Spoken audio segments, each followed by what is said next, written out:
नमस्कार. सिटी न्यूजच्या बातमीपत्रात प्रेक्षकांचं मनपूर्वक स्वागत. आज दिनांक 8 एप्रिल 2026 वार बुधवार. बातमीपत्राची सुरुवात करूया सुविचारमालेने. साम्राज्य उभारण्याकरिता मनाने नाही तर बुद्धीने चालावे लागते. आजचा सुविचार आपण बघितला. आता बघूया बातमीपत्रातील ठळक बातम्या.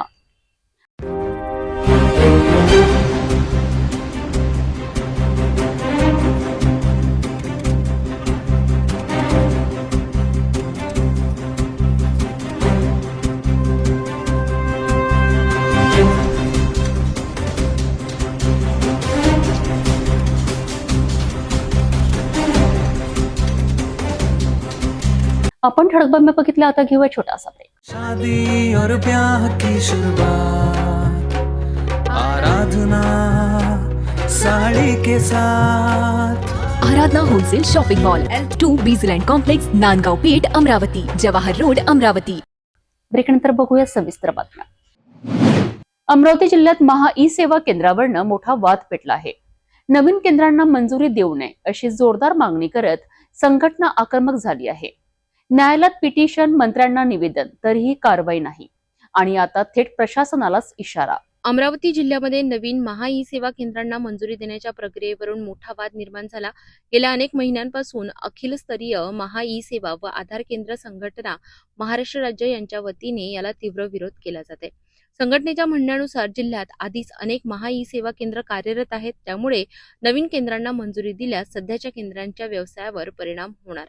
याच मुद्द्यावर संघटनेने नागपूर खंडपीठात याचिका दाखल करत न्यायालयीन लढाई सुरू केलाय.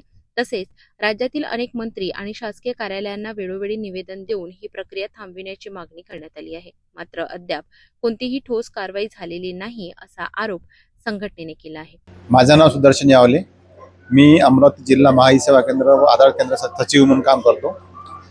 आमच्या संघटनेमार्फत आम्ही शासनाकडे, महाआयटीकडे व इतर पदाधिकारी कार्यालयाकडे विविध मागण्यांसाठी व समस्यांसाठी पाठपुरावा केला. याची दखल घेत माननीय आशिषजी शेलार साहेब यांनी दिनांक 11/3/2026 एक सर्व पदाधिकारी बैठक लावली व आपल्या समस्या सोडवण्याविषयी आम्हाला आश्वासित केले.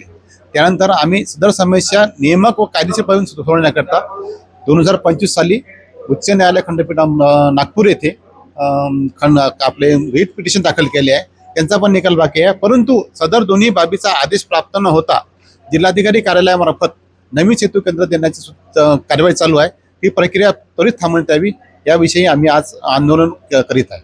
याच पार्श्वभूमीवर बुधवार 8 एप्रिल रोजी संघटनेने अमरावतीचे निवासी उपजिल्हाधिकारी संतोष काकडे यांना निवेदन सादर केले. या निवेदनामध्ये स्पष्टपणे नमूद करण्यात आले आहे की नवीन महा ई सेवा केंद्रांना मंजुरी देऊ नये, सुरू असलेली मंजुरी प्रक्रिया तात्काळ थांबवावी. जर प्रशासनाने याकडे दुर्लक्ष केले तर संघटना आणखी तीव्र आंदोलनाचा इशारा देण्याची शक्यता आहे. माझं नाव सुहास ठाकरे आहे आणि आम्ही महाराष्ट्र आणि पूर्ण मंत्रालयातही आंदोलन केलेलं होतं आणि त्या आझाद मैदानावरही आंदोलन केलं. आणि आता या अमरावती जिल्ह्यामध्ये लेटेस्ट ऍड काढून अजून सेंटर वाटण्याचं जे पीक करत आहे, त्यासाठी आम्ही जिल्हाधिकारी साहेबांना निवेदन दिलं की बाबा हे ऍड आणि ही जाहिरात बंद करा आणि जास्त सेंटर वाढू नका, कारण की पहिलेच बेरोजगारीची संख्या जास्त आहे आणि लोकसंख्येच्या नुसार आखणी करा, त्यानुसार तुम्ही सेंटर वाटा आणि महागाईनुसार आमची हे वाढवा, फीज वाढवा. आज महागाई युद्धाची जी हे झालेली आहे त्याच्यामुळे सगळे रेट वाढलेले आहे.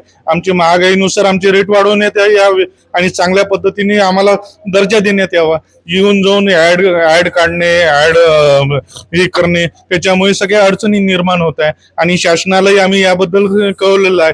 आम्ही एक निवेदन देवेंद्र फडणवीस साहेबांनाही दिलेलं आहे, बावनकुळे साहेब पालकमंत्री आहे त्यांनाही दिलेलं आहे, आम्ही पंकज भोयर साहेब आहे पालकमंत्री वर्धा त्यांनाही दिलेलं आहे की बाबा या सगळ्या गोष्टी टळल्या पाहिजे आणि चांगल्या पद्धतीने चांगलं काम झालेलं पाहिजे आणि शासनाचाच उपक्रम आम्ही राबवत आहे.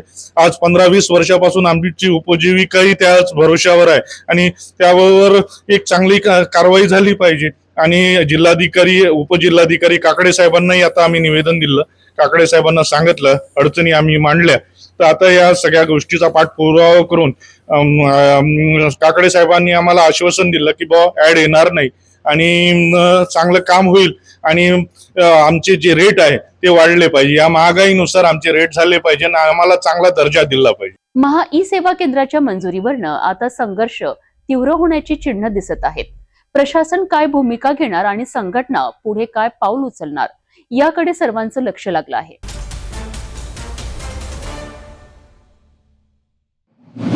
अमरावती शहरातील स्वच्छतेच्या प्रश्नावर आता थेट ऍक्शन मोडमध्ये महापौर. प्रभाग क्रमांक 6 मधील विलासनगर मोरबाग परिसरात अचानक पाहणी करत नागरिकांच्या तक्रारींवर तात्काळ कारवाईचे आदेश देण्यात आले आहेत. अमरावती महानगरपालिकेचे महापौर श्रीचंद तेजवानी यांनी शहरातील स्वच्छता व नागरी सुविधांची स्थिती सुधारण्यासाठी प्रभाग क्रमांक 6 मधील विलासनगर मोरबाग परिसरातील इतवारा बाजार भागाची पाहणी केली. या पाहणी दरम्यान त्यांनी अंडा गल्ली आणि गन्ना गल्ली या भागांना थेट भेट देत अस्वच्छता, साचलेले पाणी, नाल्यांची दुरावस्था आणि खराब रस्त्यांची प्रत्यक्ष पाहणी केली. स्थानिक नागरिकांनी अनेक दिवसांपासून प्रलंबित असलेल्या समस्यांबाबत तीव्र नाराजी व्यक्त केली. महापौरांनी या तक्रारींची गंभीर दखल घेत संबंधित अधिकाऱ्यांना तात्काळ कारवाईचे आदेश दिले. यावेळी पीडब्ल्यूडी विभागाचे अभियंता महल्ले यांना घटनास्थळी बोलावून घेण्यात आले आणि त्यांच्या उपस्थितीत संपूर्ण परिसराची पाहणी करण्यात आली. पाहणी दरम्यान महापौरांनी आवश्यक दुरुस्ती कामांसाठी त्वरित आराखडा तयार करण्याचे निर्देश दिले आणि कोणत्याही विलंबाशिवाय कामे सुरू करण्याची कडक सूचना दिली. महापौरांनी स्पष्ट शब्दात सांगितले की नागरिकांना मूलभूत सुविधा वेळेवर मिळणे ही महानगरपालिकेची जबाबदारी आहे आणि त्यात कोणतीही हलगर्जी सहन केली जाणार नाही. तसेच स्वच्छता ही प्रशासनासोबतच नागरिकांचीही सामूहिक जबाबदारी असल्याचे सांगत सर्वांनी मिळून शहर स्वच्छ ठेवण्याचे आवाहन करण्यात आले. या पाहणी दरम्यान नगरसेवक, अधिकारी आणि स्वच्छता विभागाचे कर्मचारी मोठ्या संख्येने उपस्थित होते. अमरावतीत स्वच्छतेच्या मुद्द्यावर महापौरांनी घेतलेली ही थेट ऍक्शन आता दिलेल्या आदेशांची अंमलबजावणी किती वेगाने होते हे पाहणं महत्त्वाचं ठरणार आहे.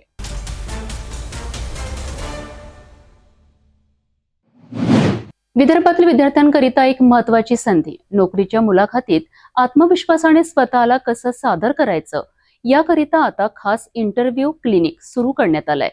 अमरावतीतील professor Ram Meghe college of engineering and management येथे विद्यार्थ्यांच्या करिअरला दिशा देणारा एक अभिनव उपक्रम सुरू करण्यात आलाय.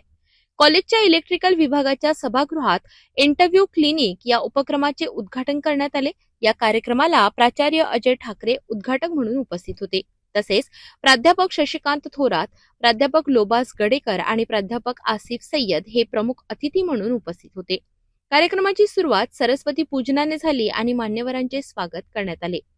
या स्पर्धात्मक युगात फक्त गुण मिळवणं पुरेसं नसतं, तर मुलाखतीत स्वतःला प्रभावीपणे मांडणं तितकंच महत्वाचं असतं आणि याच उद्देशाने इंटरव्ह्यू क्लिनिक सुरू करण्यात आलंय.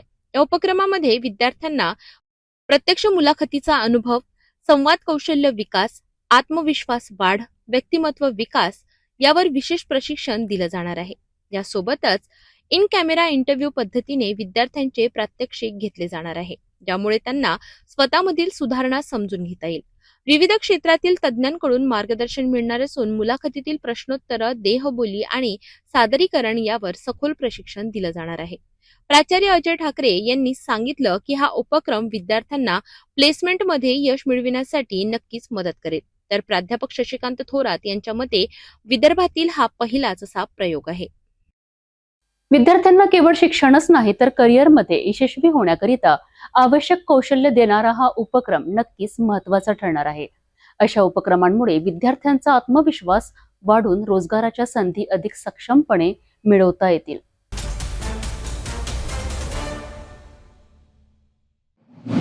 अमरावतीत भारतरत्न डॉक्टर बाबासाहेब आंबेडकर यांच्या 135व्या जयंतीनिमित्त अमरावतीत भव्य कार्यक्रमाचे आयोजन करण्यात आले आहे. अमरावती शहरात डॉक्टर बाबासाहेब आंबेडकर यांच्या जयंतीनिमित्त दरवर्षीप्रमाणे यंदाही मोठ्या उत्साहात कार्यक्रमांचे आयोजन करण्यात आले.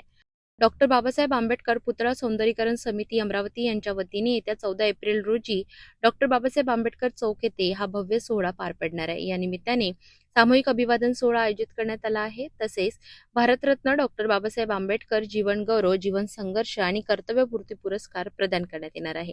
कार्यक्रमाची खास आकर्षण म्हणजे प्रसिद्ध विचारवंत व व्याख्याते संजय आवटे यांचे डॉक्टर बाबासाहेब आंबेडकर यांना अभिप्रेत संविधानाची 75 वर्षे या विषयावर व्याख्यान.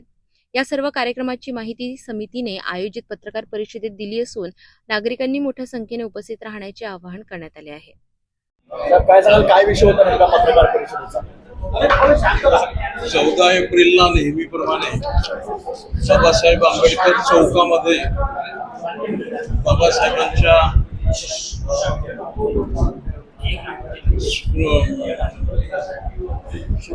स्मृतींना त्यांना मानाचा मुजरा करण्यासाठी एक कार्यक्रम आयोजित आहे, जो नेहमीप्रमाणे आम्ही करत असतो. यावेळेस बाबासाहेबांच्या घटनेचे 75 वर्ष या विषयावर महाराष्ट्राचे सुप्रसिद्ध पत्रकार, वक्ते, संपादक श्री संजय आवटे यांचं व्याख्यान आम्ही ठेवलेलं आहे.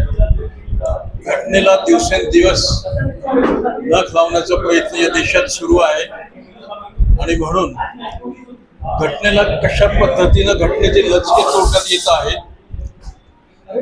हे संजय आवटे यांच्या व्याख्यानातून स्पष्ट होईल.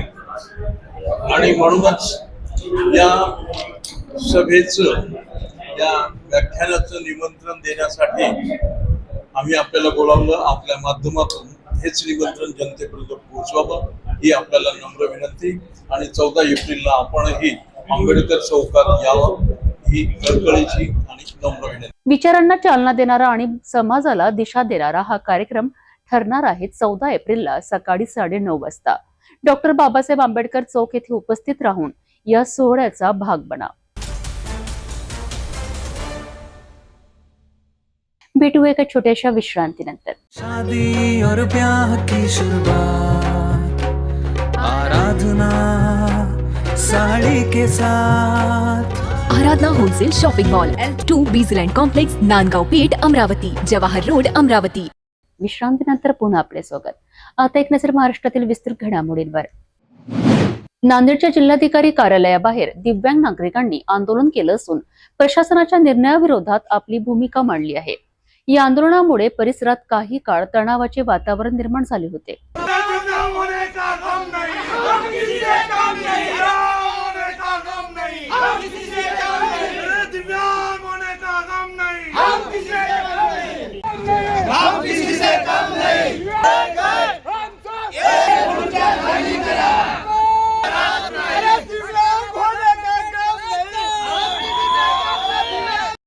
नांदेडमध्ये मोठ्या संख्येने दिव्यांग नागरिकांनी जिल्हाधिकारी कार्यालयाकडे मोर्चा काढला. या आंदोलनाची पार्श्वभूमी म्हणजे अधिकारी तुकाराम मुंडे यांच्या बदलीबाबतची मागणी आहे. मिळालेल्या माहितीनुसार आंदोलकांनी बदली रद्द करण्याची मागणी करत घोषणाबाजी केली. प्रशासनाने सुरक्षेच्या दृष्टीने पोलीस बंदोबस्त तैनात केला होता. मोर्चा पुढे जाऊ नये म्हणून पोलिसांनी प्रयत्न केले, मात्र आंदोलक नियोजन भवन परिसरापर्यंत पोहोचले. यावेळी काही वेळासाठी परिस्थिती तणावपूर्ण झाली, पण कोणतीही गंभीर घटना घडल्याची माहिती नाही. जिल्हाधिकारी कार्यालयात त्यावेळी विधिमंडळ अंदाज समितीची बैठक सुरू होती. आंदोलकांनी समितीसमोर आपले निवेदन सादर करण्याचा प्रयत्न केला. त्यानंतर संबंधित प्रतिनिधींनी आपल्या मागण्या वरिष्ठ स्तरावर पोहोचविण्याची विनंती केली. सध्या परिस्थिती नियंत्रणात असून प्रशासनाकडून पुढील निर्णयाची प्रतीक्षा आहे. नमस्कार, मी राहुल सीताराम साळवे, सकल दिव्यांग संघटना अध्यक्ष. आज माननीय तुकारामजी मुंडे साहेब जे IAS अधिकारी आहे, दिव्यांग सक्षमीकरण विभाग, मंत्रालय मुंबई यांची अचानक बदली करण्यात आली. या बदलीचा रोष हा दिव्यांगांनी, सकल दिव्यांग संघटनांनी मंत्रालय मुंबई येथे सुद्धा दाखवला होता. 2 एप्रिल 2026 रोजी सकल दिव्यांग संघटनेच्या पदाधिकाऱ्याचे माझ्यासह आम्ही मंत्रालयामध्ये धडकलो. मंत्रालयामध्ये धडकून आम्ही मुख्यमंत्री सचिवालय यांच्या दालनासमोर आम्ही ठिय्या आंदोलन केलं आणि आमचं निवेदन दिलं. तेव्हाच माननीय तुकारामजी मुंडे साहेब यांच्या आईचं निधन झाल्यामुळं आम्ही आमचं आंदोलन हे थांबवलं आणि त्यांच्या दुःखामध्ये आम्ही सहभागी झालो. परंतु आज 8 दिवस होते, आम्ही दिलेल्या निवेदनाची दखल नाही घेतली, आम्ही केलेल्या आंदोलनाची दखल नाही घेतली. आणि आमची मागणी एकच आहे की तुकारामजी मुंडे साहेब यांची बदली तत्काळ रद्द करण्यात यावी. त्यांना त्यांचा पदभार परत त्यांना दिव्यांग सक्षमीकरण विभाग सचिव मंत्रालय मुंबई या पदावर त्यांना नियुक्ती देण्यात यावी. आपण पाहतो संजय गांधी निराधार लाभार्थी जे खरे लाभार्थी आहेत दिव्यांग, यांना 3 महिन्यापासून पगार नाही भेटला. आमदार खासदार निधी खर्च केला जात नाही. स्थानिक स्वराज्य संस्था असेल, नागरी स्वराज्य संस्था असतील, याच्याकडला दिव्यांगाचा 5% राखीव निधी खर्च केला जात नाही. एकमेव तुकारामजी मुंडे साहेब होते ज्यांनी 7 ते 8 महिन्याच्या कार्यकाळामध्ये बोगस लाखो असे बोगस दिव्यांग उघडकीस आणले, असे बोगस संस्था उघडकीस आणल्या. त्यांनी चांगलं काम करत होते आणि चांगलं काम करतेत. आमची एकच मागणी आहे, त्यांचा कार्यकाळ पूर्ण होऊ द्यावा एवढी शासनाकडे विनंती आहे. तसेच आजचा जो आमचा आंदोलन आहे, आम्ही सारे तुकाराम मुंडे ह्या जयघोषच्या नाऱ्यानं आम्ही आज जिल्हाधिकारी कार्यालय ते धडकलो आहे. आम्हाला कळलं की अंदाज समिती इथं आलेली आहे, तर अंदाज समितीमध्ये आम्हा दिव्यांगासाठीचा कोणता विषय आहे का? जर आमचा विषय जर नसेल तर आम्ही अंदाज समितीला चले जाऊचा नारा देऊन इथून आम्ही त्यांना हाकलणार आहोत. आमच्या काट्या लाट्या त्यांच्यावर पडणार, कारण दिव्यांगामध्ये हा रोष आहे. तुकारामजी मुंडे साहेब एकच आहेत जे दिव्यांगांना, लाखो दिव्यांगांना न्याय देतील. म्हणून आमचे एकच घोषवाक्य आहे, खूप झाले गुंडे, एकच हवे तुकाराम मुंडे. धन्यवाद. पोलिसवाल्याकडून तुम्हाला रोखलं गेलं. हा, हे फार मोठी पोलीस प्रशासनाकडून खरं तर महाराष्ट्र शासन हे दिव्यांगाला घाबरलं आहे, दिव्यांगाच्या या आंदोलनाला घाबरलं आहे. कारण मंत्रालयापर्यंत धाव घेणाऱ्या या दिव्यांगाला महाराष्ट्र शासनाने, पोलीस प्रशासनाला पुढे करून आज आम्हाला इथं उन्हातान्हात अडवलं. माझे दिव्यांग तिथं पडलेत, त्यांना जखमा झाल्यात, मी स्वतः पडलो.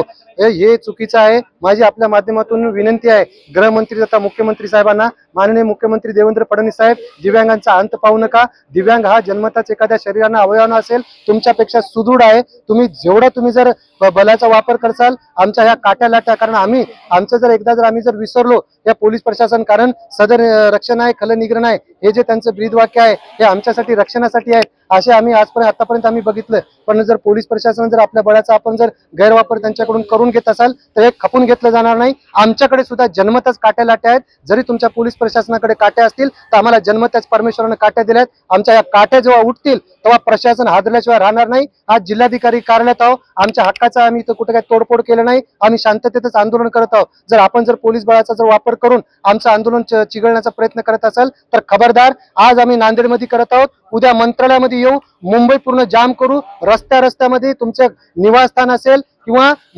मुंबई नगर उपनगर असेल, लाखो दिव्यांग मंत्रालय मुंबईवर धडकणार. आणि याला जे काही जबाबदार, जे काही हे होईल, याला जबाबदार केवळ तुम्ही राहणार, माननीय मुख्यमंत्री महोदय. कारण विधान भवनामध्ये तुम्ही शाबासकी थोपली. माननीय तुकारामजी मुंडे साहेबांनी दिव्यांग सचिव पद जसं घेतलं, त्यांच्या कामाचा तुम्ही बोलबाला केला, त्यांची पाठ थापली आणि एकाएकी मग 31 तारखेला तुम्ही त्यांची बदलीचे ऑर्डर काढलंच कसा, हे खरंच आम्हाला दिव्यांगाला एकदम आश्चर्यकारक आहे. आम्हाला एकदम शॉक बसलेला आहे.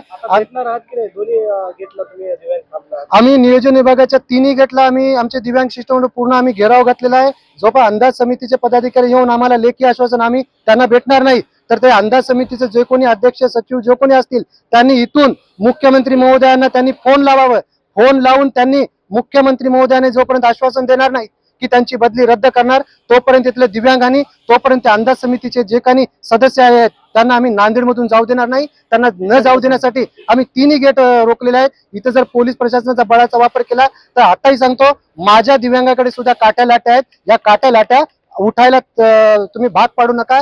तुम्हाला विनंती आहे, हे जे अंदाज समितीचे जे अध्यक्ष सदस्य असतील त्यांना आम्ही फोन करायला लावेल. आणि आपल्याकडून आम्हाला एकच विनंती आहे की तुकारामजी मुंडे साहेब यांची जे आपण जे केलेली जे तडकाफडकी बदली आहे, ही बदली तत्काळ रद्द करावी आणि त्यांना निसंकोच त्यांना त्यांचं काम करू द्यावं. जे काही बोगस दिव्यांग असतील त्यांच्यावर कारवाई करू द्यावी. जे ओरिजिनल आहे त्या ओरिजिनल तर काहीच नाही, जे बोगस आहे त्यांच्यावर होऊ द्यावं. आम्ही त्यांच्या पाठीशी आहोत आणि माननीय तुकारामजी मुंडे साहेबांना लाखो दिव्यांगाकडून आम्ही त्यांच्या पाठीशी म्हणून आपल्याकडून वचन देतो. आईच्या त्यांच्या निधनामध्ये आम्ही लाखो दिव्यांग या दुःखामध्ये आम्ही सहभागी आहोत. आम्ही या दुःखातच आम्ही मंत्रालयामध्ये आम्ही आमचं आंदोलन तात्पुरतं आम्ही स्थगित केलं होतं, परंतु आम्ही अजूनही आमचं आंदोलन उग्र स्वरूपाचे करणार आहोत. धन्यवाद. लोकशाहीत आंदोलन हा अधिकार असला तरी शांततेत आणि कायद्याच्या चौकटीत तो पार पाडणं तितकंच महत्वाचं आहे. या प्रकरणात प्रशासन कोणता निर्णय घेतं याकडे सर्वांचं लक्ष लागलं आहे.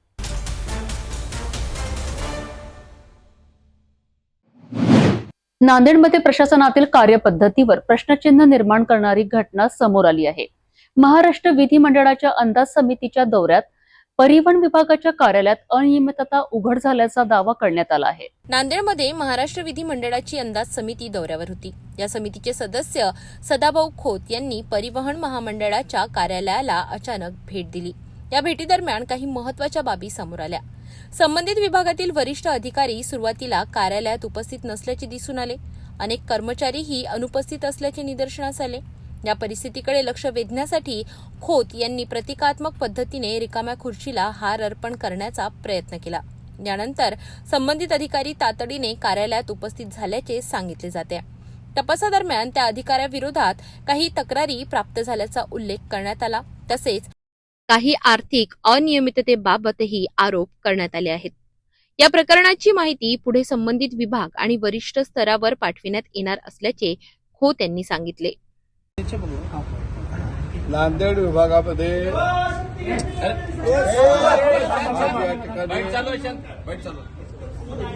सेवा शक्ती संघर्ष एसटी कर्मचारी संघाच्या माध्यमातून विभाग नियंत्रक यांची आम्ही भेट मागितलेली होती.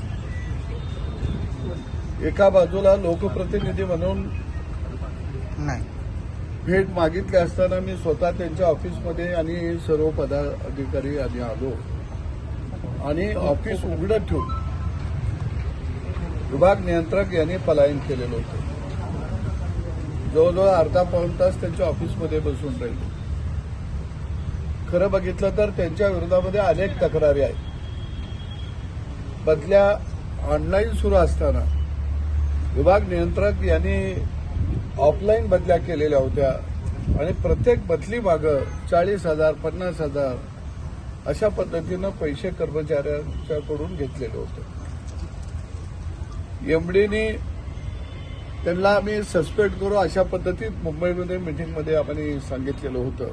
पण सस्पेंड तर राहिलं बाजूला, असा मनमानी करणारा या विभाग नियंत्रकाला खऱ्या अर्थानं एसटी महामंडळानं पाठीशी घातलेला आहे. आणि म्हणून आज ते नसल्यामुळं त्यांच्या खुर्चीला आम्ही हार घातला आणि त्यांचा बोर्ड त्या खुर्चीवरती ठेवला. मला वाटतं की परिवहन विभागाला, परिवहन मंत्र्यांनी याची गंभीर दखल घेणं अत्यंत गरजेचं आहे. दुट्या लावत असताना पैसे घेतले जातात. जवळच्या लोकांच्या सोयीनुसार त्यांच्या दुट्या लावल्या जातात. विनाकारण चालक वाहक यांना त्रास देण्याचे प्रकार संपूर्ण जिल्हाभर वेगवेगळ्या डेपोमध्ये यांच्या माध्यमातून चाललेले आहेत आणि अशा भ्रष्ट अधिकाऱ्याला खऱ्या अर्थानं कायमस्वरूपी निलंबित केलं पाहिजे अशी मागणी या ठिकाणी आमची संघटनेची आहे. आणि मी राज्याच्या परिवहन मंत्र्यांना गेल्या भेटून सांगणार आहे की आपण पारदर्शकपणानं काम करण्याचा दृष्टिकोन ठेवता, परंतु हे जे काय आपल्या जवळ जे काही दिवे आहेत, ड्युटी आहेत, त्या ड्युट्यांच्यामुळं आपल्या पारदर्शकपणाला हरतळा फासला जात आहे आणि या अधिकाऱ्याला निलंबितच करावं ही मागणी मी परिवहन मंत्र्यांच्याकडे करणार. या घटनेमुळे शासकीय कार्यालयांमधील उपस्थिती आणि कार्यपद्धतीबाबत चर्चा सुरू झाली आहे. तक्रारीची सखोल चौकशी होऊन योग्य ती कारवाई होईल अशी अपेक्षा व्यक्त केली जात आहे.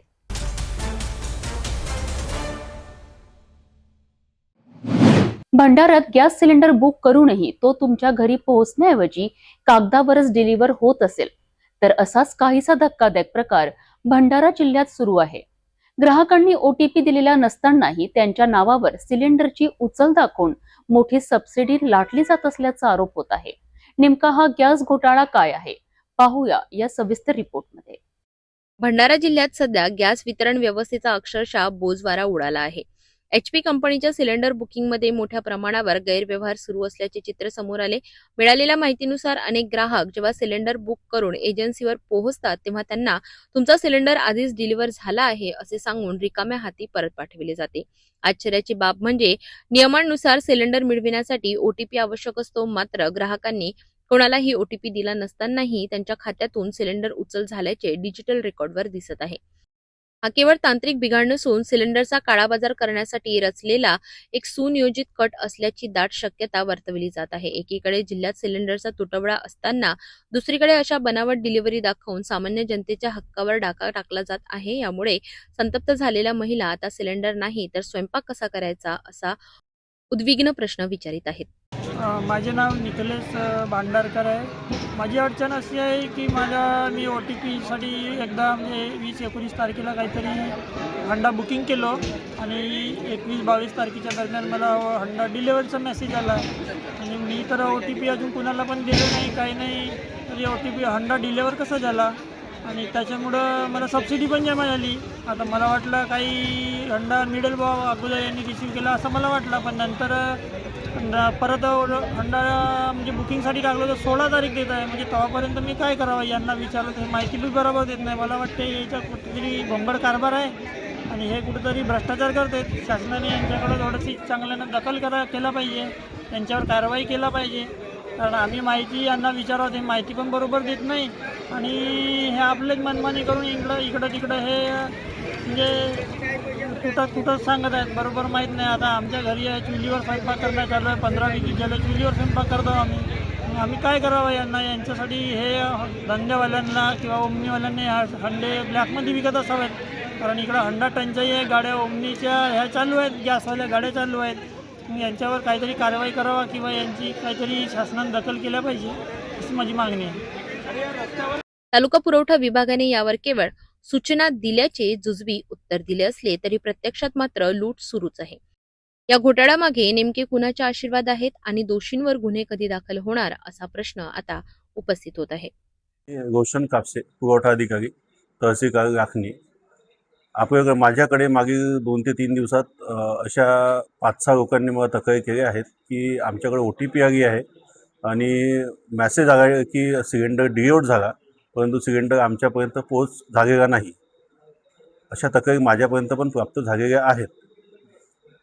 त्या अनुषंगाने मी सदर gas agency, Gurudev gas agency Rakhandur यांच्या मालकांसोबत प्रत्यक्षात बोलणं केलं असता त्यांनी सदरचा सॉफ्टवेअरमध्ये काही चुका झाल्यामुळं असे मेसेज जात असल्याची मला सांगितले आहे. त्यानंतर सदर कंपनीचे सेल्स ऑफिसर यांनासुद्धा मी सदरची बाब निदर्शनास आणून दिली आहे आणि त्या अनुषंगाने आमची कार्यवाही करणे सुरू आहे. या प्रकारामुळे भंडाऱ्यातील सामान्य नागरिक आर्थिक आणि मानसिक त्रासात आहे. आता गरज आहे ती प्रशासनाने या प्रकरणाची सखोल चौकशी करून दोषी गॅस एजन्सीचे परवाने रद्द करण्याची.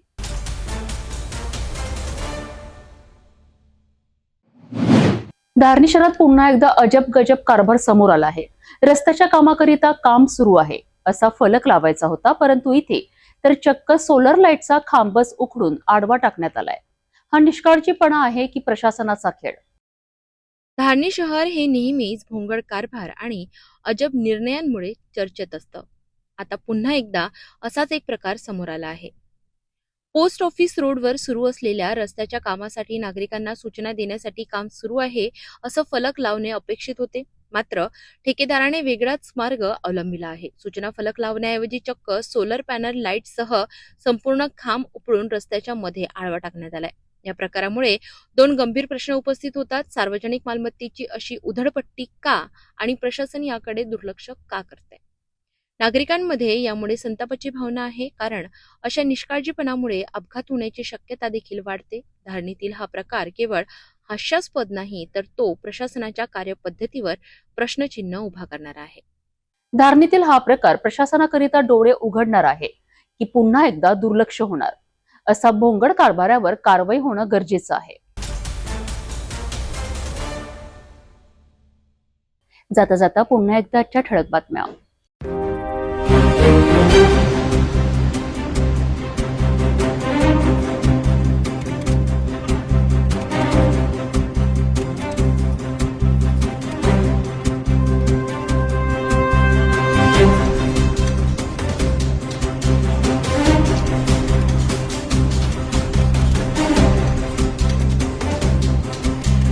आपण आता सिटी चॅनल आपल्या टीव्हीवर बघू शकता. यामध्ये next channel 117, Jio channel 872, GTPL 73, Fastway channel 256 वर बघू शका. आता अमरावती जिल्ह्यानंतर विदर्भ आणि महाराष्ट्राचे दर्शक घर बसल्या आपल्या केबल टीव्हीवर सिटी न्यूज बातमी पाहू शकाल.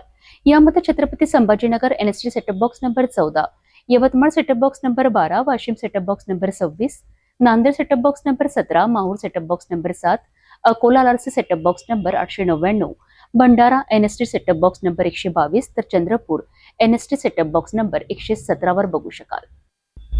लवकरच आम्ही आपल्यापर्यंत पोहोचणार आहोत. जर आपल्या टीव्हीवर सिटी न्यूज चॅनल नसेल तर आपण आपल्या केबल ऑपरेटर संपर्क करावा. आपण सिटी न्यूज केबलच्या अतिरिक्त YouTube, Facebook, Instagram आणि ट्विटरवर बघू शकता. याकरिता सोशल मीडिया अकाउंट सबस्क्राईब करा, फॉलो करा, लाईक करा.